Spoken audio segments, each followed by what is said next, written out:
All right, we are live. It went live that fast. Okay, so we are live on all platforms. Hey, everybody. We are apparently live. I am learning how to handle this. I'm going to there's a comments thing where I can actually view comments, so hopefully we get that.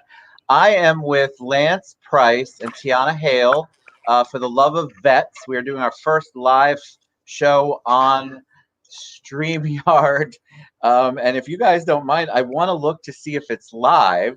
So don't think I'm ignoring you, but I'm very curious to see what's going on, to see if I can actually see it.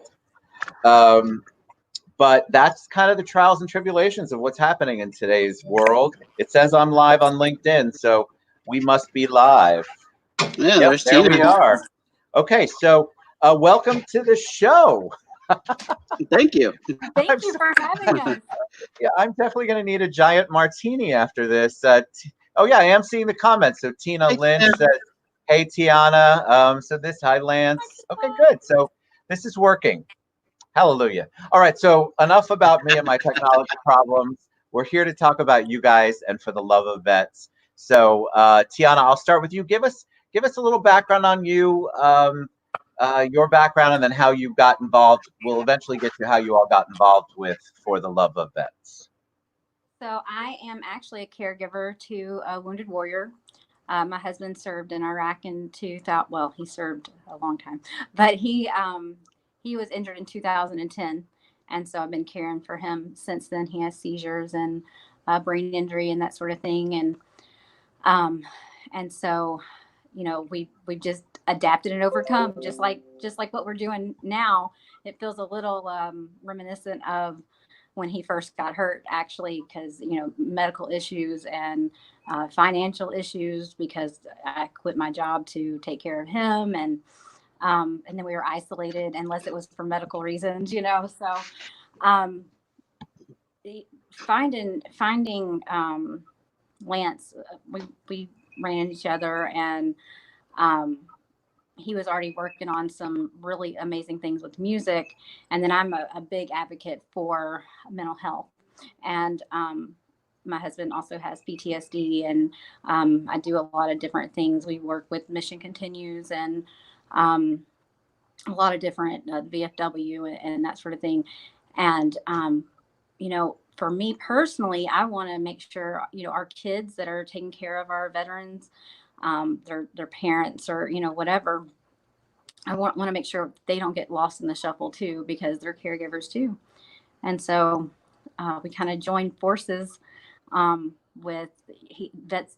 Lance is also a veteran, and so it was just a nice match to bring music and mental health and making sure that we're caring for our veterans and our caregivers. Awesome. Thank you. And thanks to your husband for his service. Thank you. All right, Lance, tell us a little bit about you, my friend. Oh, wow. What would you like to know? Pre-open book. I spent a few years in the military with a few deployments under my belt. Have similar medical issues as Tiana's husband does. I think that's one of the things that kind of brought us together, because there was a lot of similarity when my wife and her met. And there was a big discussion that turned into an idea that is now turned into For the Love of Vets. There was so many different things that we talked about. We talked about there's military caregivers like Tiana and my wife out there that have questions that other military caregivers may be able to provide, but there's no real platform for these spouses or even kids that are caregivers for their mom or dad because of an injury, military injury, to get together and talk to one another to help one another out. For the Love of Vets is all about helping one another, and it's all for the love of vets. That's the reason why we do everything that we do, is for the love of vets. Every veteran that's died, every Marine that I've lost, and no matter what military branch or anything, that's what For the Love of Vets is. Everything that we're going to do, we're doing it for them. And you told me a little bit of your story before we went live, but I don't know if anybody knows you served you're a veteran. I am. So tell us a little bit about that. And your wife is also a veteran. Correct. My wife went in the Marine Corps straight out of high school. She's a Central Florida resident prior to that. We met in North Carolina while I was in the military. I actually didn't even know either one of us were in the military at the time. But I've done multiple combat deployments, and in my combat deployments and everything, I've always had a purpose as a veteran. I mean, as a military member, I always had a purpose. Once you become a veteran, whether you're medically retired or retire on your own, or you just do 5 years and get out, you still have that compassion to have a purpose. And one of the things that I ask for my fellow veterans throughout Central Florida is to help come together to help our youth, to show them leadership skills and everything that we learned in the line of duty to make them stronger citizens and to strengthen our community throughout. So let me ask you, Tiana. Tell me about what you see is the greatest need, or what some of the greatest unmet needs are that you all are seeing in For the Love of Vets or in the veteran community. I personally, I see that, community engagement is something that can fulfill anyone, not just our veterans or their caregivers, but I feel like community engagement can really address a lot of our mental health issues. And I think we have to make sure that the teenagers don't get left out of this conversation. A lot of times in all aspects of everything, I feel like that the teens, because they kind of get in their teenage moods and that sort of thing. And so some people say, oh, well, they're difficult, so let's not, let's not even put our time and that sort of thing in there. But sorry, rambled a little bit, but I want to make sure that people aren't getting lost in the cracks. And now with the changing times and with this COVID-19, and we're in a trauma-filled world right now. And that crack that I was already worried about just got a lot larger. And we have to make sure that we're mentoring, that we are there for each other, and that we know that we're not alone. Mental health, I think, is one of our biggest challenges right now, is making sure we're addressing it and addressing it appropriately. And so I think we can do that with some community engagement, some doing things that Lance was kind of already talking about. But mental health is the number one issue I see. And then how about you, Birdman, in the background? You got lots of birds and all sorts of animals in the background there, Lance. Tell me about from your perspective as a vet, where do you think some of the greatest unmet needs are?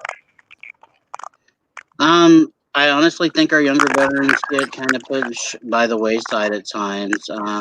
When someone thinks of a veteran, they think of our Vietnam veterans, which are a great group of people to serve behind, and everything they did is awesome. Some people may look at me and call me a hero, but I don't look at that. But those Vietnam veterans that came home and did what they did and came home to not very happy crowd, to me those are my heroes, because they still did what they had to do, even though it was frowned upon by many.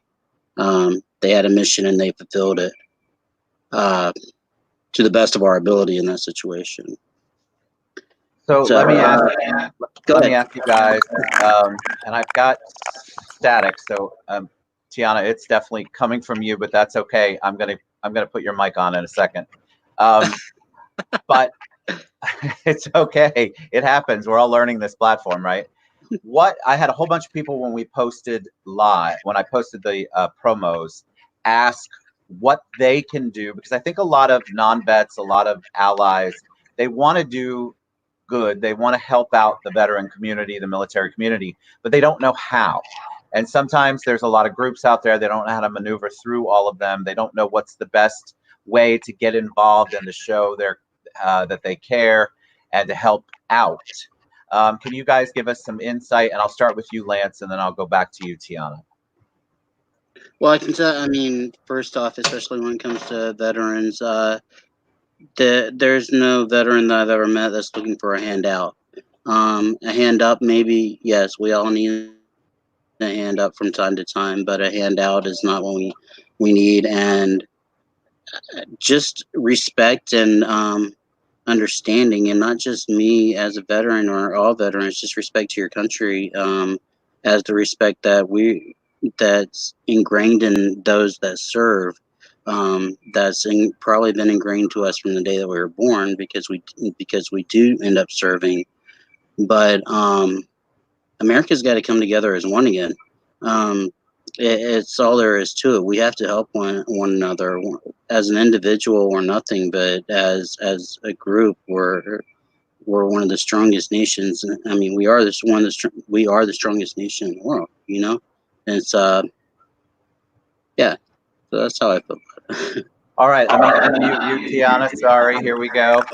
So tell us about what do you think? How can an ally, how can a non-vet, non-military person get involved and make a big impact? What's the easiest way for them to figure out how to give back? Absolutely. The first thing is we're building a database right now of our veterans that want to serve other veterans and their families, and their caregivers. We want to be able to make calls to them, do some FaceTime, whatever, Zoom, whatever the platform may be, and do some peer support for our veterans and caregivers and the kids. So that's our first thing that we're working on right now.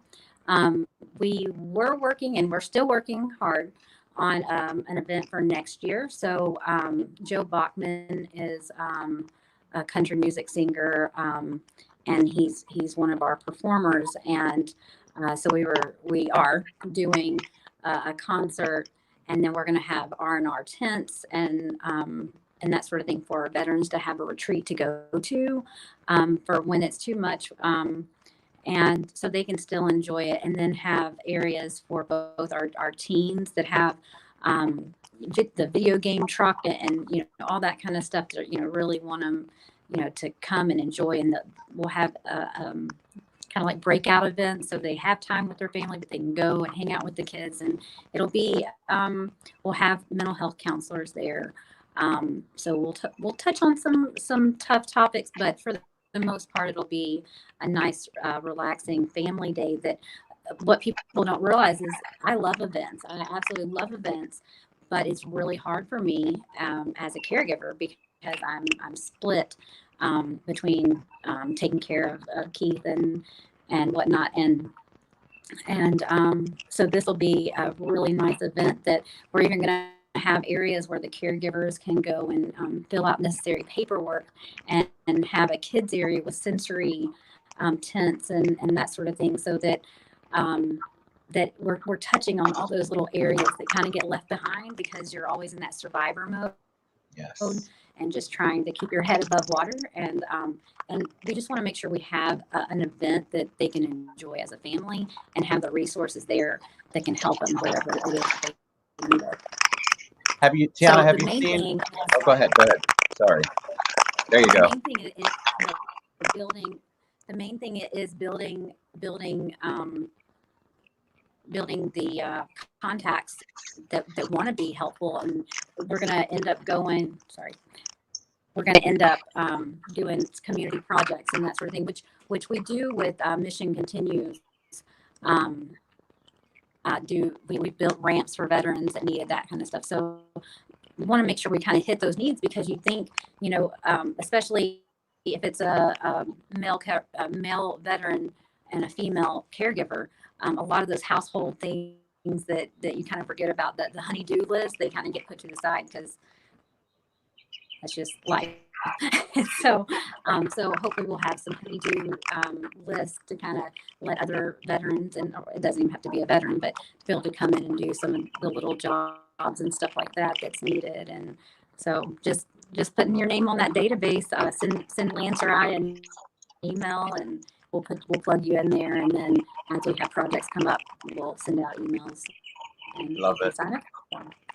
Have you seen, Tiana, an increase in a request or a need for services that COVID-19's been going on? I didn't hear you. I apologize. Have you seen an increase in need since we've been quarantined and coronavirus is going on? Most definitely. Some of the things that are kind of getting routed other directions and stuff. We have a caregiver over in Chuliota whose husband has ALS, and she's had trouble getting supplies that are kind of being routed to the hospitals and stuff right now. That it kind of gets forgotten that those are desperate needs there too, trying to keep them well enough and healthy during all this. So that's been a big need. And then a lot of our caregivers, especially for this younger generation, such the parents. I mean, that didn't come out quite right, but they're parents of smaller children, and so now they were able to send them off to school and that sort of thing, and caregive and that sort of thing, and now they're having to juggle both, or adding more pressures in there and that sort of thing. So those are all some really big things that are just adding on to an already stressed system, and so just trying to fill in those gaps as much as we can. Absolutely. How about you? Have you seen an increased request, Lance, on your end because of coronavirus? Well, on my end's a little different. That's why I said me and Tiana goes a long way. I'm the one on the other side of the spectrum. And yeah, I definitely personally can say that when you put a hamper on things and you're used to a routine, especially with someone with PTSD, TBI type capacities, you may not always get where you want to go, but you want the opportunity to be able to get there. Right. Does that make sense? Yeah. Absolutely. So I'm like, what's the easiest way to explain it? But yeah, it's really rough. You get, like I said, you get into that routine. Most of us that's dealt with the PTSD for a while, they learn that routine helps because there's certain triggers and stuff like that. Once you go further into learning your PTSD, you learn to how to help yourself with the triggers instead of avoid such triggers and stuff of that nature. But the triggers are still there. The triggers are never going to go away, and you can't burden yourself so much to where you don't have a life. You've got to have a life, because for some reason you're still here, and you got to do what you got to do for the veterans that are not, and that's what For the Love of Vets is all about to me. And I love what you said, because I want to comment. I had people ask me about the isolation part, veterans who are experiencing PTSD, who have PTSD, and the added isolation by them not being able to go out, like feeling that added pressure of, all right, I'm already kind of isolated, now I can't go anywhere, seems to be a theme. And I think that's what you were referring to earlier. Absolutely. All right, so absolutely. I mean,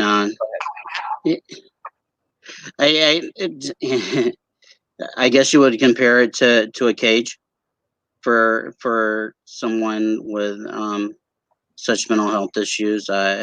You now feel trapped.